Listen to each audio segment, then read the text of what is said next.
One of the biggest stories in the NBA at the moment is the emergence of the Atlanta Hawks. They have been absolutely rolling lately and are looking like a completely new team since the start of the season. But what on earth has happened to get them to this level that they are at right now? Hello everyone and welcome back to StepBack with Zach, and in today's video, I'm talking about the emergence of the Atlanta Hawks. So before we dive too deep into what the Atlanta Hawks are doing, I first want to just go over some general stats of theirs. They currently sit with a record of 45 and 34 on the season. They are 6th in points per game, 17th in rebounds per game, 1st in assists, 5th in steals, and 11th in turnovers. Their advanced stats, they are 14th in offensive rating, 9th in defensive rating, 11th in net rating, and 11th in true shooting percentage. I just spat a projectile bit of spit at my camera. That was fucking gross. So the stats that I'm going to be talking about in this video, in their emergence and, from when they've been really good, is from the 22nd of February, and that is the 3rd game since the All-Star break, or 3rd game post-All-Star break, I should say, from that point to today. So, before February 22nd, they were 27 and 31, and their stats were pretty similar, maybe a little bit worse, where they were 10th in points per game, 25th in rebounds per game, still 1st in assists, still 5th in steals, and still 11th in turnovers. They were still finding their identity, where, in early January, we know about that huge trade they made, where they traded Trae Young for CJ McCollum and Corey Kispert, and they traded Kristaps Porzingis to the Golden State Warriors at the trade deadline for Jonathan Kuminga and Buddy Hield. And for me, as a Spurs fan, I was really hoping that that kind of season for them continued and that they would miss the playoffs completely. However, they have completely shat on my dreams since and have said, you know what? Screw you. We are legit. Since February 22nd, they have gone 18 and 3, which is the 3rd best record in the entire association, only behind the Oklahoma City Thunder and the San Antonio Spurs. They are 3rd in points per game during this time, 6th in rebounds, 5th in assists, where they still averaged 30, by the way, 3rd in steals, 12th in blocks, and 13th in turnovers. So they're getting less turnovers per game. They are scoring a lot more. They are still passing the same. They're crashing the glass a lot more. Way better defensively, by the way. They are 1st in field goal makes and 5th in 3-point field goal makes per game. They are shooting their threes at a clip of 37.5%, which is good for 6th in the entire NBA. And they are getting production from literally everybody. If we look at it, you have Nickeil Alexander-Walker shooting 47%, Zachary Reese-Shay's giving you 43%, Jonathan Kuminga 41%, Jalen Johnson 37.5%, Double O Onyeka Okongwu 36%, Mo Gay 36%, Jock Landale 35%, and the list goes on. I mean, the only really what are you doing kind of guy is CJ McCollum, who's shooting 33% from 3 during this stretch. I mean, Gabe Vincent's there, but you all know how I feel about Gabe Vincent. That dude sucks. He's the worst player in the NBA. I am so glad the Lakers traded him. He's so bad, man. Every single time I see Gabe Vincent playing on the court, I go, Quinn Snyder, you're an incredible coach. I love what you do. Keep doing what you're doing. But why is that dude on the court?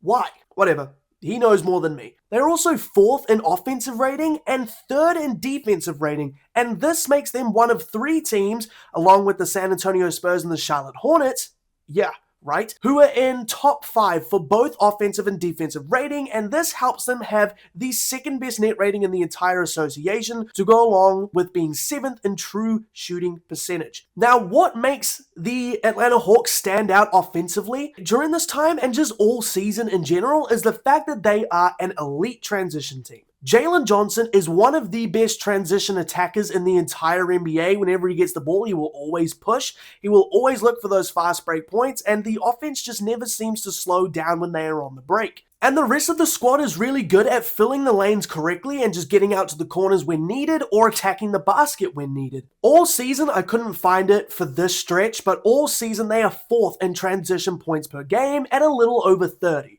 Which is really damn good. Their half-court offense isn't that great. It hasn't been good all season, but with the emergence of Nickeil Alexander-Walker, who we will talk about in a little bit, I love him. He's great, one of my favorite players. Anyway, they have been a little bit better, but still, Jalen Johnson being their lead playmaker and ball handler, he's not very good in the half-court. He's not bad, but he's not great. So a lot of their offense comes in transition, and that's not to say that they can't do anything in the half court, because of course they can. They're an NBA team who's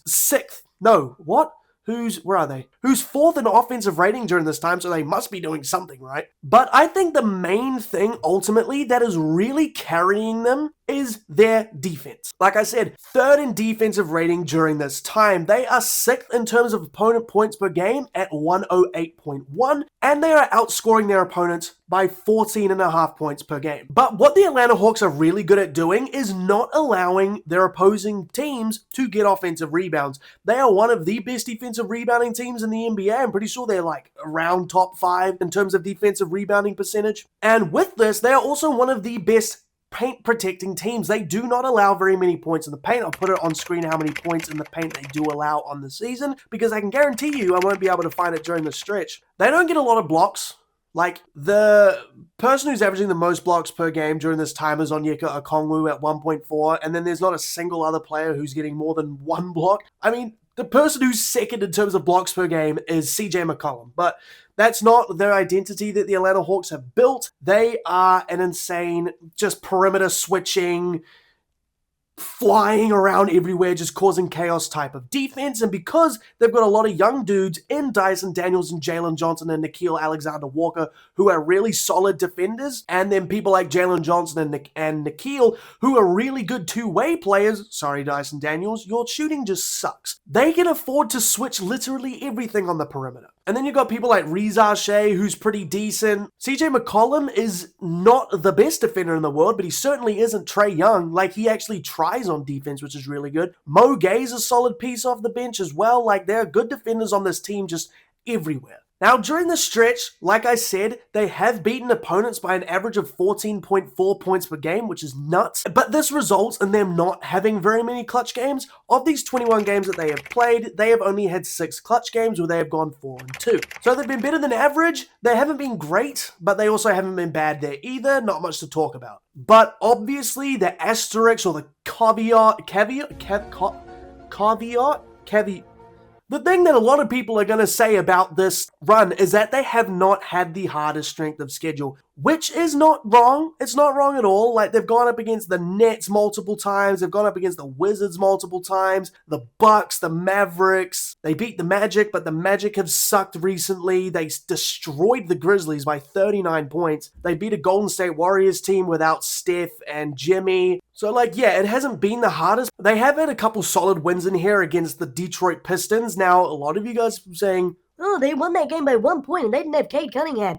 And you're supposed to beat the teams in front of you. That's the whole point. And they also beat the Boston Celtics by 10 points. And then even tonight, even though they lost, they had a very, very close game against the New York Knicks, where it was, 108 to 105 to New York. So they held up against one of the best offensive teams in the NBA and held them to under 110 points. So, I mean, you got to give the credit to the Atlanta Hawks there whenever you can. Now, I want to talk about a couple players that have just been incredible for this team. We're going to start with the best player on the squad, Jalen Johnson. He's an easy most improved player candidate. Not my pick, but he is probably top 3. He's averaging 23, 10, and 8 on the season with splits of 49% from the field, 35% from 3, and 79% from the foul line, while having a 58.3% true shooting percentage. Now, he hasn't been as dominant during this time. Like, his numbers have actually dropped. He's averaging 21 points, 9 boards, and 7 assists. So the numbers have dipped, but his three-point shooting's been better. But I think a big reason that they've dipped is just because his players around him have been better.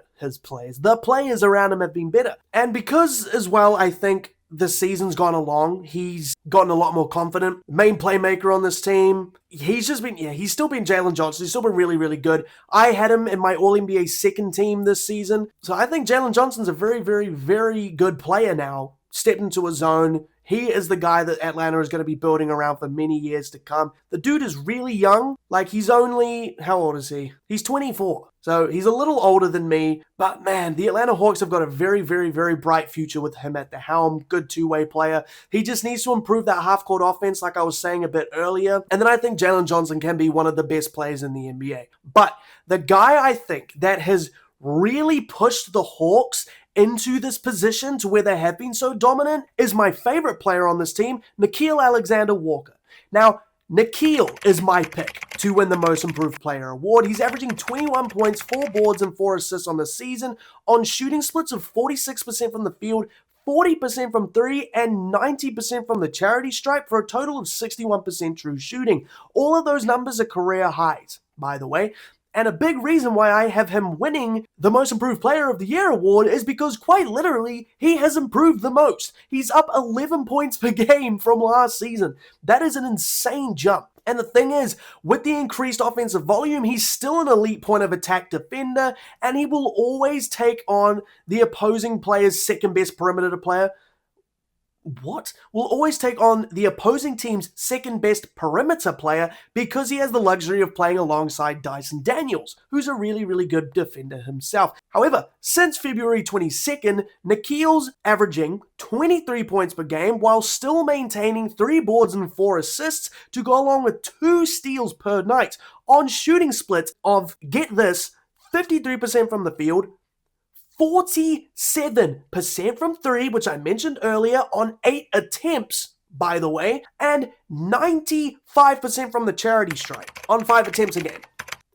That's crazy. And during this time, he scored a career-high 41 against the Orlando Magic while making 9 threes on 14 attempts. And he shot 57.1% from the field in this game. And just today, he had 36 against the New York Knicks on great efficiency as well. He was 7 for 11 from the three-point line. He, during the stretch, has also had 14 20-plus point games and has only had 6 games shooting less than 50% from the field, just showing even more how incredibly efficient he has been. And he has really stepped up into becoming the second best player on the Atlanta Hawks and is leading the Hawks in terms of points per game during the stretch and has become one of the best shooters in the NBA. Now, if you guys are someone that have been watching my videos since I started posting them back in, I don't know, whenever I started, like 5 months ago, I made a video where I talked about my favorite role players in the NBA, and Nickeil Alexander-Walker was one of those dudes. Now, did I think he was going to have this kind of scoring jump?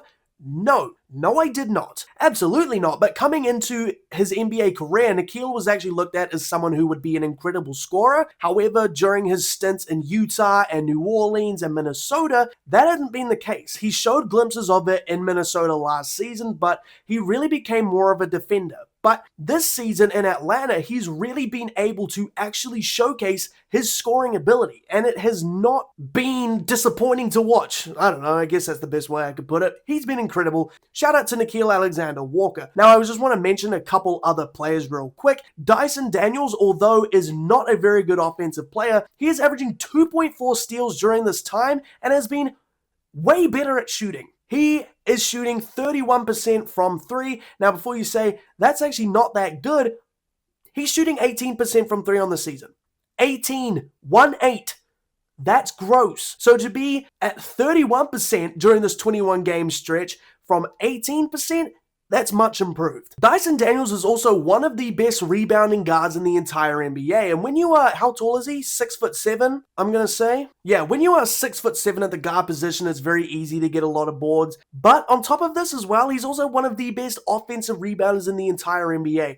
All season, he is 24th in terms of offensive rebounds per game, and during this time, he's averaging 3 offensive rebounds per game. Do you know how nuts that is for a guard? Are you kidding me? That's up there with Amen Thompson. Him and Amen Thompson are the best offensive rebounding guards in the game. There's no doubt about it. He's also playmaking really well. He's averaging 5 assists. He's kind of the secondary playmaker behind Jalen Johnson. And yeah, he's been way better. Super athletic. Great guy. Shout out Dyson Daniels. CJ McCollum's also giving you 18 points per game while being a very good veteran presence on the team. Although he hasn't been very efficient, he's still been a positive player because of that veteran leadership that I literally just said. I don't know why I had to repeat myself. Onyeka Okongwu, 00, has been a solid big man. He is undersized. He's like 6'8", 6'9", but he's still giving you a solid 13 points and 8 boards per game, while also averaging 2.5 stocks per contest. He's fairly versatile. He's shooting threes a lot more this season, and he's making them at a good clip. Like I mentioned before, let me just pull it up real quick. He's shooting almost 36.5% from 3 on 5 attempts during the stretch. So he's been really, really solid. The Atlanta Hawks also have 6 players averaging over 10 points per game during this time. That is Nikhil, Jalen Johnson, CJ McCollum, Onyeka Okongwu, Dyson Daniels, and Jonathan Kuminga, who himself has been kind of weird with this team. He started really well, but has since just been alright. But it really has been an all-around team effort from the Atlanta Hawks. No one player is averaging 30 points. No one player is averaging 10 assists or multiple blocks per game or multiple steals. It's really been such an all-round effort, and it's great. It's awesome. The Atlanta Hawks have found their identity. They've found their strides. Quinn Snyder has been incredible. Quinn Snyder was one of my nominees for Coach of the Year at the start of the season, and I'm pretty sure I actually had him winning Coach of the Year. And at the start of the year, it didn't really look like it because the team was just kind of a clusterfuck of what the hell is happening. But recently, like I said, they've found it. They've clicked. And Quinn Snyder has been incredible. Is he a contender for Coach of the Year? No, he isn't, but he has been coaching a hell of a lot better. Shout out to him for getting the most out of his players. Now, just a few closing statements I want to go over is, like I mentioned a bit earlier, the teams that they've been going up against have not been great. It's been a very, very easy schedule, but the whole point of the NBA is to beat the teams in front of you.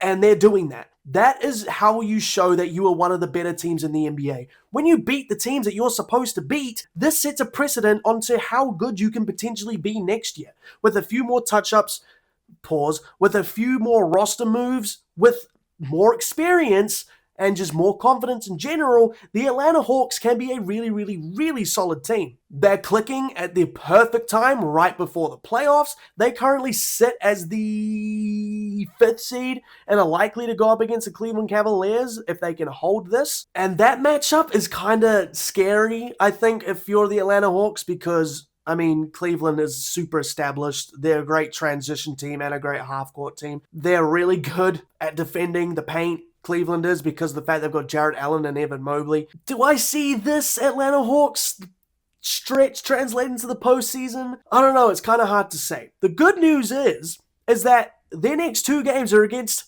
the Cleveland Cavaliers. So I will be tuning in for both of those to see, well, if I can, to see how that's going to work, how they match up, because, I mean, backcourt of Donovan Mitchell and James Harden against the backcourt of CJ McCollum and Nikhil. I mean, like, I know who I'm taking in that matchup. And then you've got Evan Mobley guarding Jalen Johnson. And Evan Mobley's a great defender. Now, Jalen Johnson can overpower him because he's more solid, but Evan Mobley won Defensive Player of the Year last year. So, I don't know. I think the Atlanta Hawks just need another season playing somewhat of this caliber. Obviously, they're not going to be on this pace all next season because that's ridiculous. But I just think I need to see a little bit more from Atlanta against some of the better teams. Now, they have played well against the better teams. Like I said, they got smashed by Houston, but they lost a close game to Boston. They only lost by 7 points, and then 2 games after, they beat the Celtics by 10. They only lost to the Knicks by 3 points tonight. And that almost game winner by CJ McCollum, where he hit that half-court shot to tie it, but the ball just left his hands a little bit too late. So they can compete with some of the best, but I just think a playoff series is going to be completely different for them. And then their final game is against the Miami Heat. So it's a pretty difficult schedule, the last 3, but it's also not super difficult. Can I see them winning all 3? Yeah. Can I see them losing all 3? Yes, as well. Now, ultimately, I don't want the Hawks to win because, I mean, like I said earlier, the Spurs have their pick. But if I'm not looking at it from a biased point of view, I absolutely love what the Atlanta Hawks are doing. I love Nikhil Alexander-Walker. He's one of my favorite players in the league, and Jalen Johnson's a really good watch as well. And I want the best for them. I think that the Atlanta Hawks have a very, very bright future around Jalen Johnson and Nikhil, and it's going to be super interesting to see where they end up. But that will be all from me for this video about the Atlanta Hawks. Let me know how you guys have felt about the Atlanta Hawks and their recent stretch and how you felt about them all season. What do you think they're going to do in the playoffs? But thank you very, very much for watching this video. And as always, I'll see you in the next one.